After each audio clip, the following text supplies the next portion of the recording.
నీతి అంటే ఏంటి? What is righteousness? యోహాను సువార్త 16వ అధ్యాయము 7 నుంచి చదువుదాం.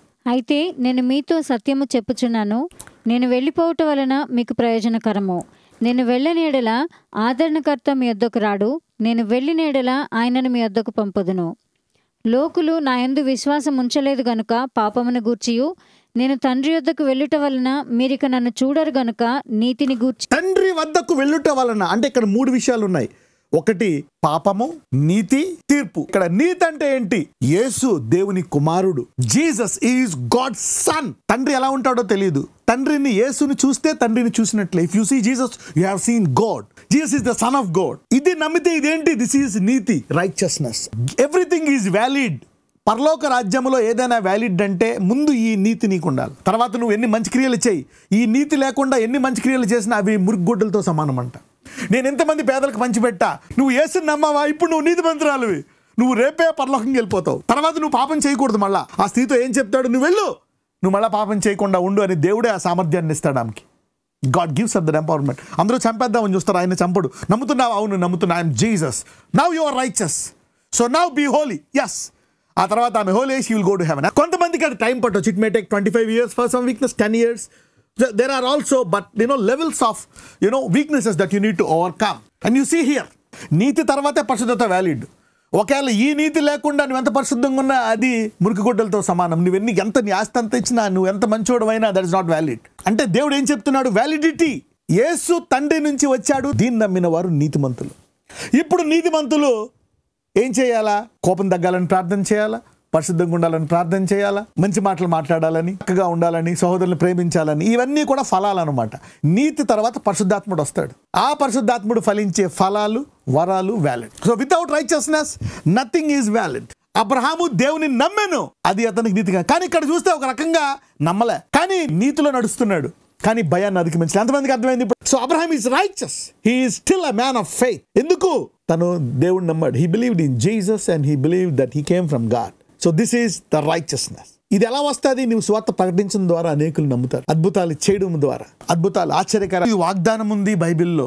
కొత్త నిబంధనలో ఏమేనంటే అప్పుడు ఏం తెలుస్తుంది తెలుసా? అద్భుతం ద్వారా బైబిల్ దేవుని వాక్యము. Then you will know Bible is a true book. So a miracle will tell. అప్పుడు ఈ వాక్యాన్ని చదువుకుంటారు. దానికి ముందు వాక్యం ఉత్తువాక్యం అంటే ఏముంటుంది? ఓకే, అందుకే యేసుప్రభు వారు ముందు ఆయన ఆశ్చర్యకార్యాలు చేసి ఆ తర్వాత వాక్యంలో నిలకడగా ఉండమని చెప్పాడు. The word is for believers, for righteous people. ఫలాలు, వరాలు పొందుకోవడానికి, ఫలించడానికి. సో ఈ నీతిని అంగీకరించడానికి ఏం చేయాలా? అద్భుతాలు. To make people righteous you need to show miracles. You need to understand this difference. ఇది అర్థమైన వాళ్ళు ధన్యులు. ఒక మనిషి నీతిలో, మనం నీతిగా జీవించాలంటే వాళ్ళ మైండ్ ఉంటుంది. కానీ ఒక మనిషి నీతిమంతుడు అవ్వాలి దేవుని దృష్టిలో అంటే, దేవుని నమ్మాలంటే ఈ వాక్యము నిజ స్వరూపము చూడాలంటే వారు అనేక అద్భుతాలు చేశారు. శిష్యులు అందుకే అంటారు, గో డూ దీస్ థింగ్స్. ఇప్పుడు లోకానికి వెళ్ళండి, షో దెమ్ ద విక్టరీ. ఆ కుంటివాడు నడిచినప్పుడు వాళ్ళు దండలు తెచ్చి పౌలుకి వేసేస్తారు. అమ్మో వద్దు వద్దు వద్దు, నేను కాదు, యేసు నామమున జరిగింది అని చెప్పి వాళ్ళని దేవుని వైపు తిప్పుతాడు. వాళ్ళు నీతిమంతులు. ఆ తర్వాత వాళ్ళు గుడికి వెళ్ళి వాక్యంలో నిలకడగా ఉండాలి. ఆ తర్వాత దేవునిలో ఉన్న వాళ్ళకి వాక్యము, మరి వాళ్ళకి అద్భుతాలు, కానీ కొన్ని స్వస్థతలు కావాలి. అందుకే అంటే ఎవరైనా సంఘం వద్దకు రండి, స్వస్థతలు. You don't need the radical miracles, but you need healings. ఎందుకంటే అనేక మంది they are sick in their bodies. ఎంతమందికి అర్థమైంది నీతి, పరిశుద్ధత? Okay, alright. So I took you there. So Holy Spirit will confirm righteousness. Now let's go back to Genesis. ఇక్కడ అబ్రహాములో ఈ బలహీనత పోకపోయినా ఈ రోజు నీ బలహీనత ఏదైనా ఉందని, అందుకోసమే వాగ్దానం నెరవేరట్లేదని అనుకుంటున్నావా? No no no. If you are thinking messed up, I made some mistakes, that the promise not coming to pass. No, claim it, it will come to pass. ఒకవేళ నాలో ఇంకా ఈ బలహీనత ఉంది, I messed up my life. Okay, my marriage is messed up, my career life, నేను చాలా తప్పులు చేశాను. దావీదులాగా. దావీదుని అందరూ కూడా ఏదో అంటారు, కానీ దేవుడు దావీదుని తుదకేమన్నాడు? నా హృదయానుసారుడు అన్నాడు. He still. దేవుడు మళ్ళీ లాస్ట్లో మార్చేశాడు. వద్దు, నేను దావీదు కుమారుడు అనిపించుకున్నాను అన్నాడు. నో, దావీదు కుమారుడు అనిపించుకున్నాడు. He still the son of David. Daveedu దేవుడిని నమ్మాడు, చాలా లోతుగా నమ్మాడు. నీతిమంతుడు పడిపోయినా నీతిమంతుడే, నిలకడగా ఉన్నా నీతిమంతుడే. నీతిమంతుడు పడిపోయినా లేస్తాడు. సో నీతిమంతుడు అనేక చోట్ల పడిపోవచ్చు, పరిశుద్ధతలో పడిపోవచ్చు. అయితే తర్వాత పరిశుద్ధాత్ముడు అతనిలో ఉంటాడు కాబట్టి నువ్వు పరిశుద్ధతనే ఫలం ఫలించాలి కదా. ఎందుకు పడిపోయావు? కాబట్టి నువ్వు ప్రార్థనలో పడిపోయావు కనుక ఇందులో పడిపోయావు. నువ్వు వాక్యంలో పడిపోయావు కనుక ఇందులో పడిపోయావు కాబట్టి నువ్వు వాక్యంలో ఇందులో నువ్వు ఇవి చేయాలని మళ్ళీ పరిశుద్ధాత్ముడు జ్ఞాపకం చేసి ఆ బలాన్ని ఇచ్చి నిలకడగా పెడతాడు. అయితే అబ్రహాంకి తెలిసి ఉంటుంది 25 సంవత్సరాల తర్వాత నేను ఈ భయంలో ఎదగలేదే, నేను మళ్ళా రాజుని నేను ఆపనన్నాడా? No this time I will not save your wife Abraham ఇది చాలా ఎక్కువ అని అనలేదు.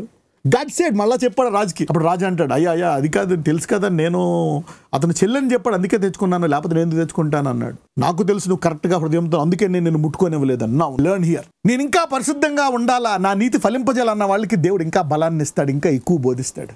లేదు అన్న వాళ్ళని ఉంది. ఈ రాజు నీతిగా ఉండాలనేటువంటి హృదయం గలవాడు, మంచిగా ఉండాలా, నేను కొన్ని మంచి పనులు చేయాలనుకున్నాడు కాబట్టి అతనితోటి కొన్ని చెడు చేయనివ్వలేదు. కలిగిన వానికి ఇవ్వబడును, లేని వాని వద్ద ఉన్నది తీసివేయబడు. అంటే ఇతడు నేను మంచి రాజుని మంచిగా పరిపాలించాలనేటువంటి హృదయం ఉంది కాబట్టి దేవుడు ఇతని చేత ఆ తప్పుని చేయనివ్వలేదు. అందుకే అంటాడు, what is your desire? If your desire is to be good, దేవుడు నీ ద్వారా కొన్ని చేయనివ్వడు. God will not allow you to do some stuff. So God sees, అందుకే అంటాడు ఆశ గల ప్రాణమును, he sees your desire to what extent. He will help your Dzire.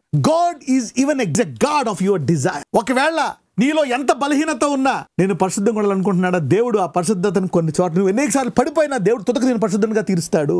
Abraham మరి 100 ఏళ్ల తర్వాత ఈ 75 సంవత్సరాలు ఎక్కడ భయపడలే, రాజులాగా ఉన్నాడు, కింగ్ లాగా. ఎందుకు? ఈసారి విశ్వాసం వచ్చేసింది. He overcame fear after 50 years, 20 years of mild faith and 25 years of major faith. Now he became a super faith man. So అబ్రహాంకి హృదయంలో ఏమనుంది, నేను ఈసారి భయపడకూడదు అన్నాడు, కానీ భయపడ్డాడు. Abraham had a desire in his heart. He doesn't want to fear. అయినప్పటికీ భయం అతన్ని అతికిమిచ్చేసింది. ఎంతమంది ఈరోజు నేను తిట్టకూడదు, నేను మావిని తిట్టకూడదని ఎంతమంది తిడతా ఉన్నారు 30 ఏళ్ళ నుంచి 20 ఏళ్ళ నుంచి. బట్ కానీ ఎంతమంది నేను అది జయించాలి అనుకుని తిడుతున్నారు, మీరు అధిగమిస్తారు. You will overcome. So it's the desire of the heart. So ఏదైనా ఒక బలహీనత ఉండి ఏదైనా ఉండి నాకు ఇది తగ్గలేదు కనుక అందుకే నాకు ఇది ఇవ్వలేదు అనడానికి లేదు. నీకు రావాల్సింది వాగ్దానాలు పట్టుకుంటే వచ్చి తీరాల్సిందే. నువ్వు యేసు దేవుడు తండ్రి నుంచి వచ్చాడు, తను నమ్మితే. అందుకే అంటాడు, నీవు దేవుని తెలుసుకొని పరిశుద్ధాత్మ ద్వారా ప్రేమ అనే ఫలాన్ని ఫలిస్తేనే ఈ పుస్తకములో జీవము నీకు వస్తుందంట.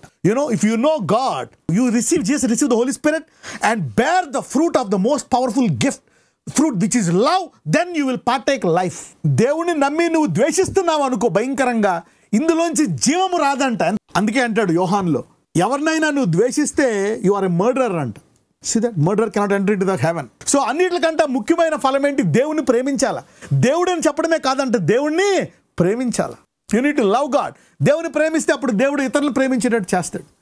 ఇతరులు ప్రేమించాలంటే దేవుని ప్రేమతోటే చేయగలం. You can only love others with the love of Jesus. Without the love of Jesus you cannot love others. ఇక్కడ రాజుని ఏ రీతిగా దేవుడు చేయనివ్వలేదు, బేస్డ్ ఆన్ ద డిజైర్. ఇప్పుడు మీరు అంటున్నారు 20 సంవత్సరాల నుంచి ఆ రోజు మావిని తిట్టకూడదని ఆ రాత్రి నువ్వు ప్రార్థన చేసావు అనుకోండి, 1 నెల రోజులు నువ్వు ఒక రోజు ఫుల్ ఉపవాసం ఉండి లేకపోతే 2 రోజులు ఉపవాసం ఉండి అలా 1 నెల రోజులు చేసావు అనుకోండి, 30 సంవత్సరాలు నెలలోనే ఆపేస్తావు.